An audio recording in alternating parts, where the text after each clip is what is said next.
Más que un mero recuerdo, la memoria subversiva de Jesús. Con este título me gustaría invitaros a reflexionar juntos en esta tarde, a la luz de la palabra, y en especial en torno a este concepto o esta idea de la memoria. ¿Qué papel juega la memoria en nuestra fe y nuestra espiritualidad? Bueno, quizás de primeras esta pregunta puede sonar un tanto ambigua, un tanto inespecífica, pero espero que a lo largo de este mensaje las piezas vayan encajando y podamos ser capaces de darle una respuesta a esta pregunta. Hace casi ya 2 décadas se estrenó esta película, 50 primeras citas, una comedia romántica norteamericana, que seguro que la mayoría habéis visto al menos una vez, aunque solo sea porque era la película que daban ese día para amenizar la siesta. Y bueno, a grandes rasgos, en esta película, Adam Sandler, este actor famoso, se pone en la piel de un tal Henry, que es un biólogo marino que vive en Hawái. Y bueno, un día mientras está en una cafetería, pues se encuentra con una chica llamada Lucy, que es profesora de arte, y comienzan una relación sentimental. El problema, que es lo que da juego a la película, es que Lucy padece una amnesia anterógrada por un accidente que tuvo. Y esto lo que hace es que le impide almacenar recuerdos a corto plazo. No es capaz de recordar nada que sea posterior a ese accidente. Entonces, claro, cada día Lucy se despierta por la mañana sin haber podido almacenar los recuerdos del día anterior. Y esto da lugar a situaciones pues, de lo más graciosas y peculiares en la película. Y la trama básicamente trata de eso, de cómo en medio de esta situación Henry intenta reconquistarla cada día y recuperar la relación que pierde cada día. Y por eso el título de la película, ¿no? 50 primeras citas. Y bueno, más allá de la película en concreto, ¿no? Que te puedo hacer más o menos gracia, lo cierto es que esta historia de humor pone de manifiesto algo muy importante, y es el hecho de que la memoria juega un papel muy relevante a la hora de forjar nuestra personalidad y nuestra identidad como personas. La memoria, esa capacidad de nuestra mente que nos permite registrar todo aquello que experimentamos, conservar nuestras experiencias vitales, conocimientos, sentimientos, todo lo que tenemos, ¿no? en nuestro interior. Es más, la memoria no implica únicamente el hecho de registrar la información, sino que también implica el acto de cribarla, de analizarla, de seleccionarla, de decidir qué es lo que guardamos en el disco duro y qué es lo que preferimos desechar. Eso también es parte de la memoria. Y no solo eso, la memoria también tiene la virtud de permitirnos evocar, traer al presente recuerdos pasados, ¿no? Memorias que hemos almacenado, traerlas al presente y ser capaces de reactualizarlas, de darles un nuevo significado ante una nueva situación o una nueva realidad. Por lo tanto, la memoria es fundamental, podríamos decir, para construir nuestra identidad. Los recuerdos que conservamos van a forjar nuestra personalidad, van a definir nuestra forma de ser y también nuestra forma de actuar en el mundo. Somos quienes somos en gran medida en base a los recuerdos que hemos decidido conservar. La memoria que cada uno de nosotros vamos creando, ¿vale? Es algo que creamos, no es algo que se nos da, sino que la creamos, elegimos, seleccionamos. Y el argumento de esta película, 50 primeras citas, me evocaba, salvando mucho las distancias, a la relación que Dios establece con su pueblo en la narrativa bíblica, con Israel. Una relación de amor, como nos la representa el profeta Oseas, pero en la que el pueblo, una y otra vez, se olvida de su Dios, ¿no? Se olvida de lo que Dios ha hecho en sus vidas. Y a su vez Dios tiene que estar una y otra vez recordando, ¿no? Recordando ese pacto, esa alianza, esa relación que ha establecido con su pueblo. Ese deseo de salvar el pueblo, de salvar a esas personas para conformar con ellas una sociedad diferente, movidas por otros valores, por otros principios, por otra forma de vivir en el mundo, en definitiva. Y cuántas primeras citas promovidas por un Dios lleno de gracia, de misericordia y de paciencia encontramos a lo largo de la Biblia, ¿no? Por eso no es casualidad que en los libros de la Biblia, en la narrativa de la Biblia, se le dé tanta importancia al ejercicio comunitario de la memoria, del recuerdo. Un ejemplo central lo encontramos aquí en el libro de Deuteronomio, en su capítulo 26, en los versos del 5 al 10, donde leemos estas palabras. Un arameo errante era mi padre. Bajó a Egipto y allí vivió como migrante con un puñado de personas, convirtiéndose en una nación grande, fuerte y numerosa. Pero los egipcios nos maltrataron, nos hicieron sufrir y nos impusieron una dura esclavitud. Entonces clamamos al Señor, Dios de nuestros antepasados, y Él escuchó nuestras súplicas y vio nuestra miseria, nuestras fatigas y nuestra opresión. Por eso el Señor nos sacó de Egipto con gran poder y destreza sin igual, con terribles portentos, señales y prodigios. Nos condujo a este lugar y nos dio esta tierra que emana leche y miel. Por eso ofrezco estos frutos, los primeros frutos que produce esta tierra, que tú, Señor, me has dado. Estos versos que acabamos de leer forman parte de un antiguo credo de Israel, un credo que los israelitas recitaban juntos en sus asambleas, en sus celebraciones litúrgicas, un credo que les invitaba a hacer memoria, a recordar. Israel no podía olvidar sus orígenes, de dónde habían salido, de ese pasado de opresión y de esclavitud en Egipto. Aquel momento de su historia en el que en medio de esa miseria, de ese dolor, de esa opresión, Dios escuchó su clamor. Ese mismo Dios que, movido por el deseo de salvar, les rescató de la esclavitud y les condujo a una nueva tierra donde podrían establecerse en libertad bajo una nueva identidad como pueblo de Dios. Esa memoria debía grabarse a fuego en sus corazones y en los corazones de cada generación por venir. Un arameo errante era mi padre. Pero este ejercicio comunitario de hacer memoria era mucho más, y es mucho más que un mero recuerdo, como titulaba la reflexión. Hacer memoria en la narrativa bíblica es mucho más que la simple nostalgia del que mira al pasado y se queda embobado recordando aquellos maravillosos años, ¿no? Pensando lo buenos que fueron esos momentos que nunca más van a volver. Cuando hablamos de hacer memoria, estamos hablando de otra cosa, de algo mucho más profundo, algo que va más allá de la mera nostalgia o del simple recuerdo. Hacer memoria en la narrativa bíblica significa construir un puente entre el pasado y el presente, haciendo que ese recuerdo tan importante, se actualice aquí y ahora, en unas nuevas circunstancias, en un nuevo contexto, en una nueva realidad y de una manera completamente diferente, pero impulsado por el mismo espíritu que una vez lo impulsó. Impulsado por el mismo espíritu que una vez lo impulsó. Y como ya sabéis, muchos años después del episodio del Éxodo, de esa liberación del pueblo de Israel, Israel experimentó el exilio a manos del imperio de Babilonia. Evidentemente, Babilonia no era Egipto. En Babilonia los israelitas ya no eran esclavos, eran exiliados. Las condiciones eran notablemente distintas, incluso en muchos casos hasta confortables, podríamos decir. Pero habían perdido su tierra, habían perdido su identidad, habían perdido gran parte de su libertad. El Salmo 137, en sus primeros versos, refleja con nitidez este sentimiento de pérdida que tenían, ¿no?, los israelitas. Dice así: junto a los ríos de Babilonia nos sentábamos a llorar al acordarnos de Sión. Sobre los sauces de la ciudad colgamos nuestras arpas. Los que nos capturaron nos pedían que cantáramos. Nuestros opresores nos pedían estar contentos. Decían: canten algunos de sus cánticos de Sión. ¿Y cómo podríamos cantarle al Señor en un país extranjero? En medio de esta situación de exilio, ¿os imagináis lo importante que era para esos israelitas poder recordar ese pasado, esa historia que habían experimentado como pueblo, esa liberación que Dios había llevado a cabo en medio de ellos hace tantísimos años atrás?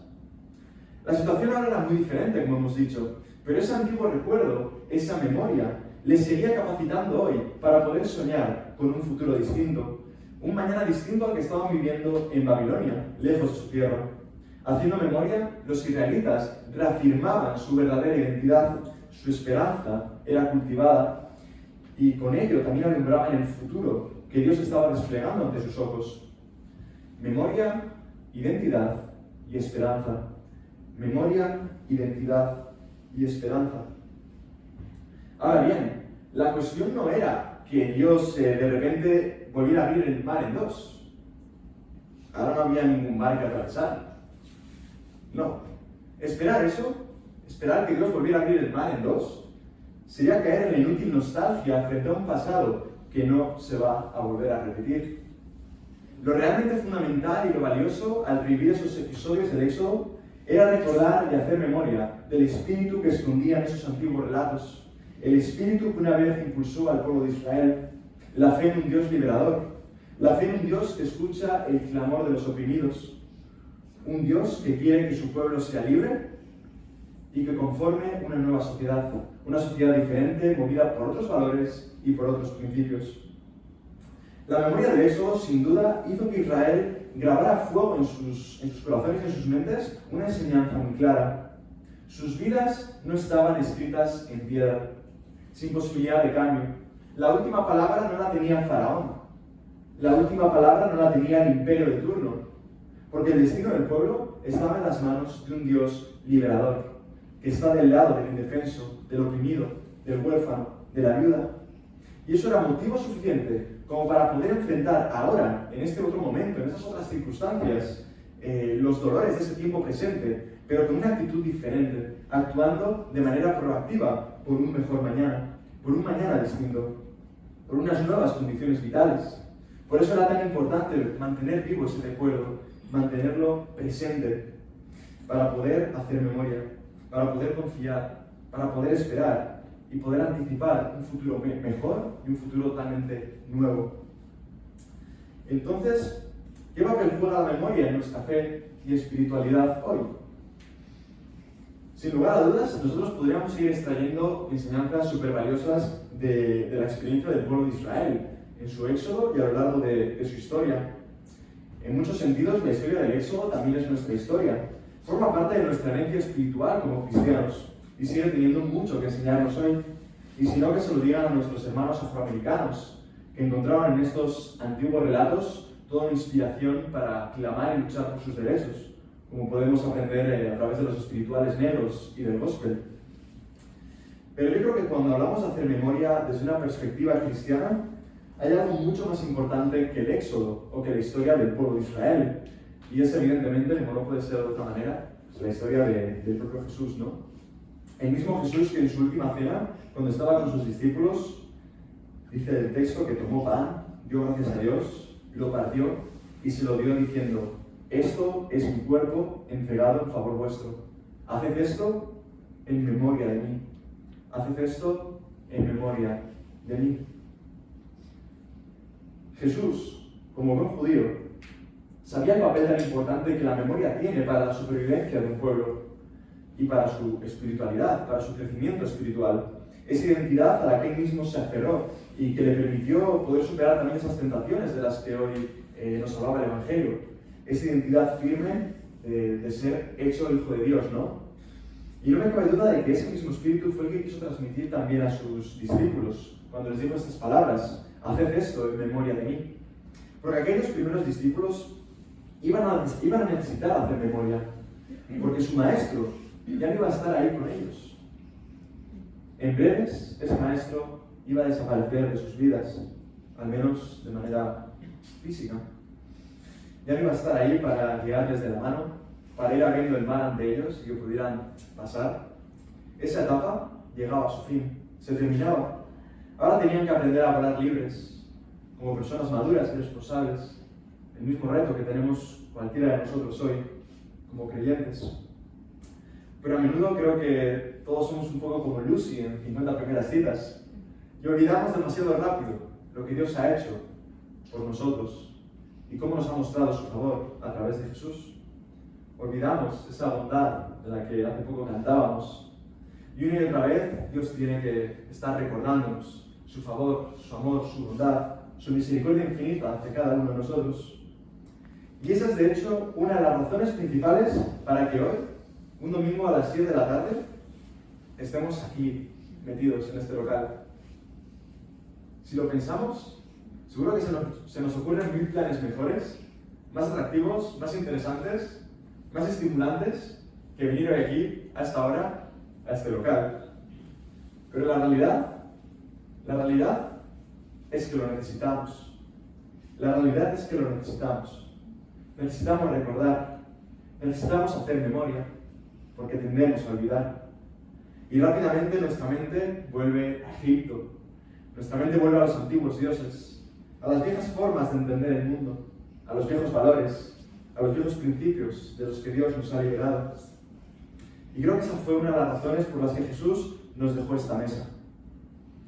con estos símbolos, pan y vino, dos elementos cotidianos que nos ayudarían a recordar lo que Él nos enseñó con su vida y con su muerte. Dos elementos que nos ayudarían a fortalecer nuestra identidad como hijos e hijas amados de Dios. A la luz del Nuevo Testamento y de lo que sabemos de las primeras comunidades cristianas, había dos cosas fundamentales que nunca podían faltar en una celebración cristiana, en un culto. ¿Sabéis cuáles eran? ¿El estudio bíblico? No. ¿La alabanza? No. ¿La escuela dominical? Tampoco. ¿La ofrenda? ¿Los anuncios? No.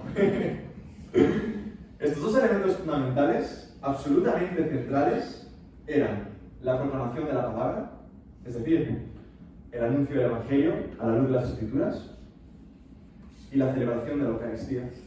Proclamación de la palabra y celebración de la Eucaristía, la mesa compartida de Jesús. Y curiosamente, ambos elementos apuntan a la misma idea: hacer memoria, recordar. Eso no significa que el culto no se componga de muchas cosas más, y siempre lo ha hecho. Pero me parecía importante entender qué fue considerado central por los primeros cristianos, porque eso nos ayudará también a encontrar un sentido común a lo que hacemos hoy aquí, más allá de lo que cada uno pueda sentir de manera particular en cada momento. ¿Cuáles son los motivos que nos mueven a asistir a las celebraciones dominicales? ¿Por qué lo hacemos? ¿Y qué esperamos obtener con ello? ¿Cuáles son los motivos que nos mueven a asistir a las celebraciones dominicales? ¿Por qué lo hacemos? ¿Y qué esperamos obtener con ello? Lo más habitual, normalmente cuando se hace esta pregunta, es que la idea se coloque en el hecho de venir a adorar a Dios, ¿no? Es algo que se suele decir, ¿no? Vamos al culto, vamos a la iglesia a adorar a Dios.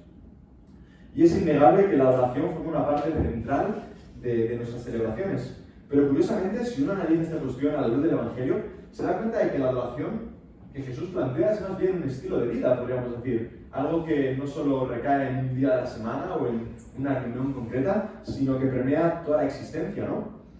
La adoración, según Jesús, va mucho más allá de poder cantar canciones comunitariamente o hacer otras actividades juntos, sino que es algo que permea la existencia de la persona, ¿no? Una vida completa en adoración, ya sea en el trabajo, con la familia, en la propia iglesia, allí donde vamos, ¿no? La adoración parece ser mucho más que un tiempo de alabanza o un tiempo de celebración comunitaria. Entonces, si realmente la adoración no es lo más característico de nuestras celebraciones, ¿qué lo es? Y en esta ocasión es que pongamos el énfasis en la idea de hacer comunidad. Venimos aquí principalmente para hacer comunidad, para vivir la fe con otras personas, para estar con otros hermanos en la fe. Pero nuevamente, la vida comunitaria, a la luz del Evangelio, tampoco debería ser algo característico únicamente de las celebraciones dominicales, es decir, de los domingos, sino algo que permea toda la vida del creyente, algo transversal a toda nuestra vida, una red de relaciones que nos vinculen más allá de un día concreto de la semana, algo que nos afecte a la vida entera, ¿no? Una relación de cada día. Más o menos podemos decir que es parecido a la oración, ¿no? Tanto la oración como la vida comunitaria es algo característico del día a día del creyente. Evidentemente, nuestras celebraciones abarcan muchos aspectos de la vida espiritual: adorar juntos, orar juntos, aprender juntos, meditar juntos en la palabra, hacer comunidad juntos, etc. Pero creo que hay un aspecto fundamental que hace que nuestras celebraciones dominicales sean únicas, sean realmente especialmente únicas. Y es el hecho de que en este espacio, entre estas cuatro paredes, en este frío local, nos reunimos para hacer memoria de lo que Dios en Jesús ha hecho en la historia. En este espacio nos reunimos para hacer memoria de lo que Dios en Jesús ha hecho en la historia.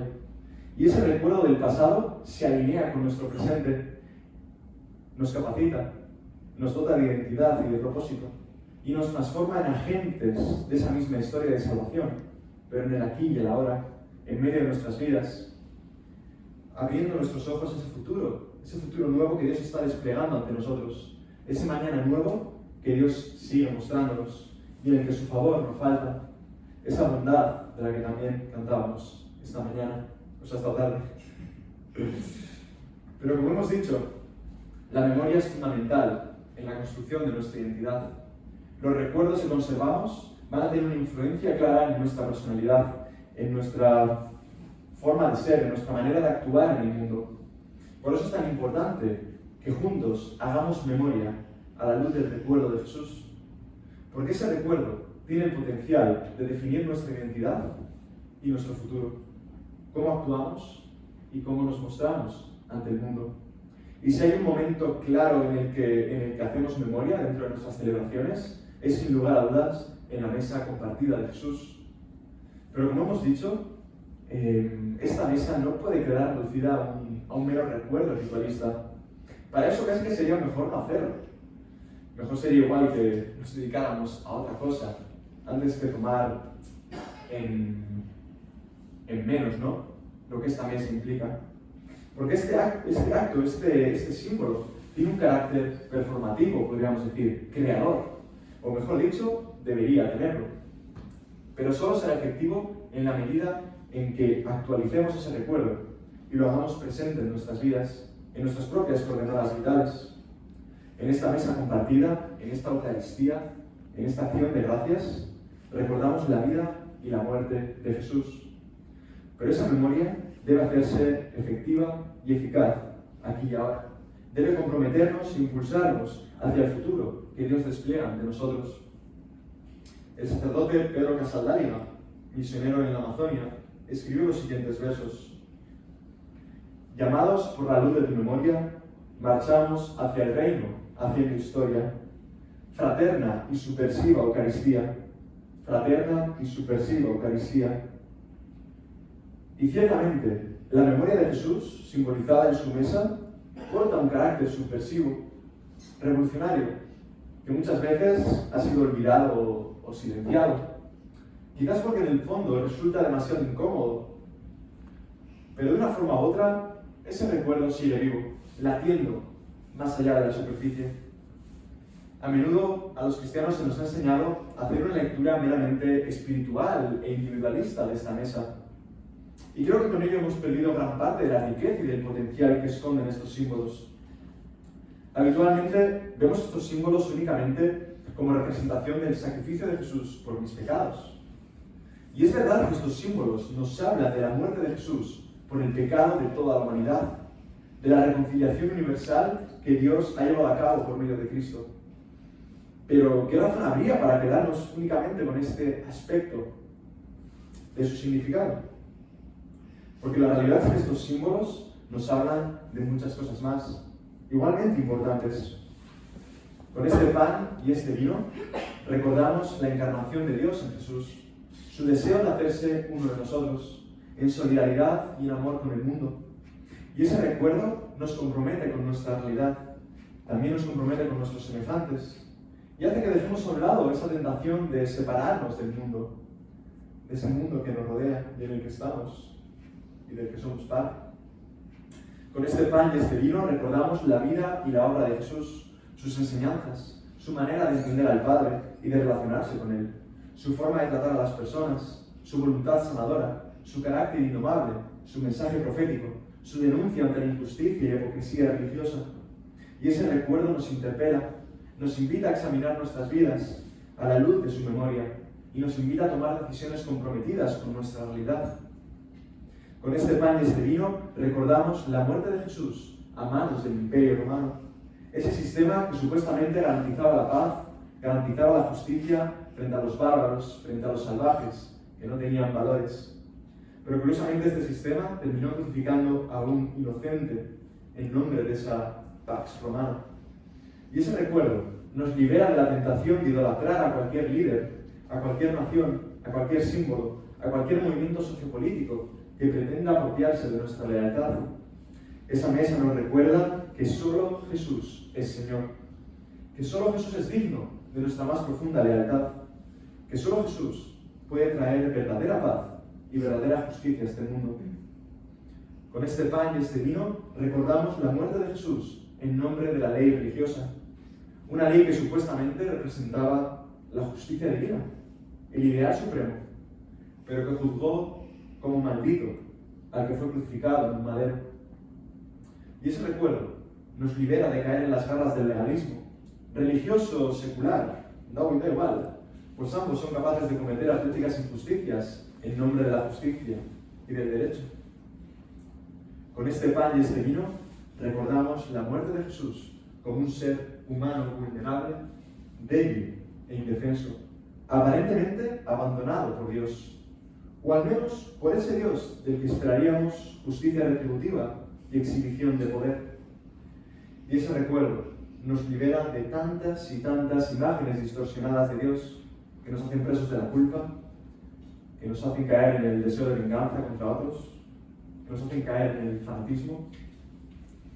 Llamados por la luz de tu memoria, marchamos hacia el reino haciendo historia, fraterna y subversiva Eucaristía, fraterna y subversiva Eucaristía. La conclusión es que hay tanta riqueza detrás de estos símbolos que jamás podríamos agotarlos. Pero necesitamos seguir haciendo memoria, necesitamos traer ese pasado hasta nuestro presente e iluminar con él nuestro futuro. Necesitamos reactualizar el pasado, anticipar el futuro y glorificar el presente. Reactualizar el pasado, anticipar el futuro y glorificar el presente. Haced esto en memoria de mí. Que Dios nos ayude a mantener viva esa memoria, más allá del ritualismo, más allá de las fórmulas aprendidas. Que podamos recordar juntos lo que Dios ha hecho en la historia y que eso nos ayude también a ver hoy su mano en medio de nuestro presente, en este presente que tantas veces nos abruma, ¿no? con su crudeza y su dolor, pero donde Dios, sin lugar a dudas, sigue manifestando su deseo de salvar a toda criatura, a todo ser viviente. Una salvación integral que busca abarcar todos los aspectos de nuestra vida, no solo lo espiritual, no solo lo material. Haciendo memoria, nuestra identidad se verá fortalecida y podremos avanzar confiados como agentes de esa salvación allí donde Dios nos haya puesto. Memoria, identidad y esperanza. Que Dios nos ayude a comprender que somos parte de una gran historia, la historia de aquel que ha venido a salvar lo que se había perdido, aquel que a diferencia de nosotros nunca tira la toalla. Que el pasado no sea un mero recuerdo plagado de nostalgia, sino un puente hacia nuestro presente, y que eso nos permita comprender nuestro papel profético en el aquí y el ahora de nuestro tiempo. Que podamos ser en definitiva una iglesia para Dios y para los demás, que mantiene vivo el recuerdo de su Maestro. Que Dios nos ayude a anclarnos con firmeza en la identidad que Él nos ha otorgado y que podamos mirar al futuro con su misma esperanza. Que seamos una iglesia que hace memoria a la luz de su Maestro. Amén.